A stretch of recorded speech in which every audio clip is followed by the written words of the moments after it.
So hello guys! Welcome back to my YouTube channel. Kung hindi pa kayo nakapag-subscribe, ay click nyo lang yung subscribe button para palagi kayong updated sa aking mga videos. So for today's video nga, ay bibigyan ko kayo ng update kung nakuha ko na nga ba yung code sa share treats na niredeem ko. Kung gusto nyo malaman kung nakuha ko na ba, ay stay tuned lamang. So, gumawa ako ng video noong February 12 na tungkol sa pagkuha ko ng code sa share treats kasi nga, ang dami-dami talagang nag-comment sa mga past videos ko na nung nag-redeem daw sila ay hindi nila nakuha yung code sa share treats kahit na ginawa na nila yung sinabi ko na mag-chat sa Lazada ay mag-chat sa customer service ni share treats sa Lazada.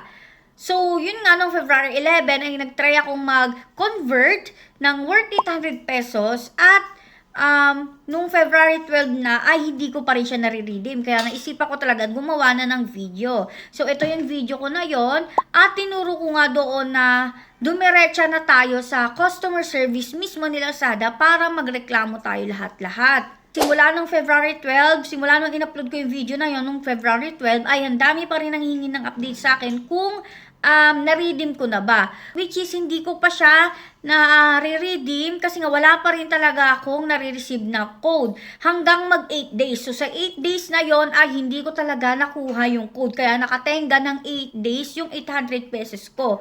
So, sa akin kasi 800 pesos lang siya, kung mababa siya kumpara sa mga 10,000, 5,000 na ni-redeem ng ibang tao na hindi talaga nakaka-receive ng code. So, yun nga, 800 pesos pa lang, parang nangangamba na ako kasi baka hindi ko siya makuha or magamit at ma-thank you na lang talaga siya. Lalo pa kaya yung mga worth 5,000, 10,000, di ba? Ako talaga ay tinagtaran ko yung customer service ni Lazada mismo ng reklamo. Araw-araw akong nanghihingi ng update, araw-araw akong nagre-report sa kanila, which is, ang nire-reply lang talaga nila is, na-send na daw ulit ni share treats yung code, which is wala pa talaga. Pero nung pang 8 days na ay talagang hindi na ako mapakali kasi nga parang hindi na tama na mag-aantay ako ng 8 days para sa binili ko, sa mismong pera galing sa akin.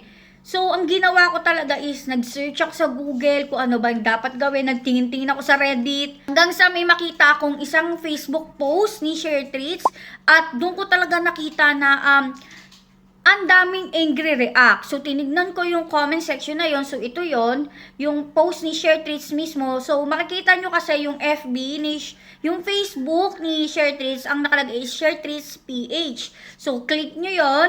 Tapos, may makikita kayo na post doon ng February 4 na maraming angry react. At mga comments doon talaga is sinasabi na wala silang na-receive na code, bakit wala yung code. So, ibig sabihin, umabot pa to yung ganito, nag-start siguro to nung pumasok yung February. Kasi ako, imagine nyo, February 11 ako nag-convert pero nung time ko na yun, marami pa rin hindi nakaka-receive ng code. So, ito na nga, tinignan ko yung mga comments doon isa-isa at may nakita ako doon na sila mismo is nag-email mismo sa share treats at ang sabi nga doon is nagkaroon daw sila ng delay sa SMS delivery dahil daw sa recent update ng telco side. So, ibig sabihin, siguro nag-update daw yung TM, yung Smart, kaya daw siguro nagkaroon ng conflict sa pagkuha or pagka-receive nating mga customers ng code na magagaling sa text. Pero kasi hindi ko malaman kung ano yung email na to, hindi ko makuha.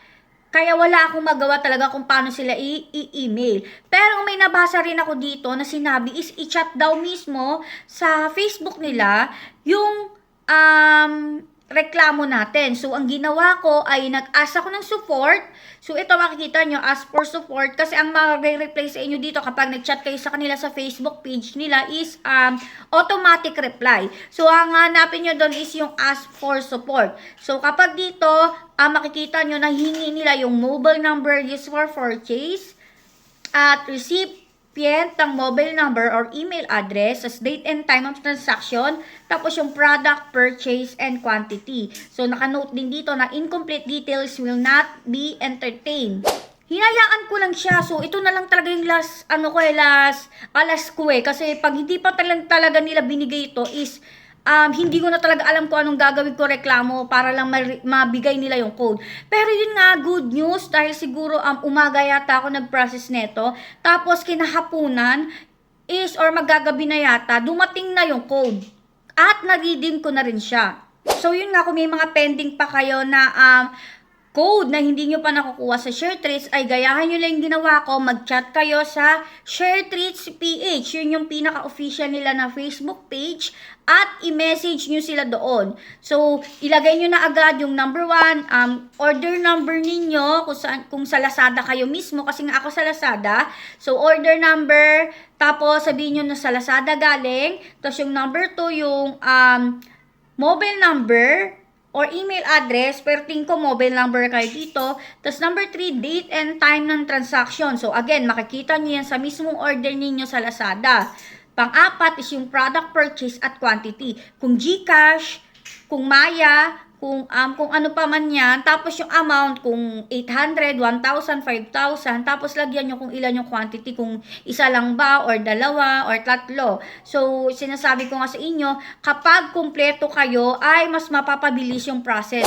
So, yun nga na, sana may natutunan kayo sa video na ito, at sana makuha nyo na yung code ninyo para magamit nyo na rin yung pera.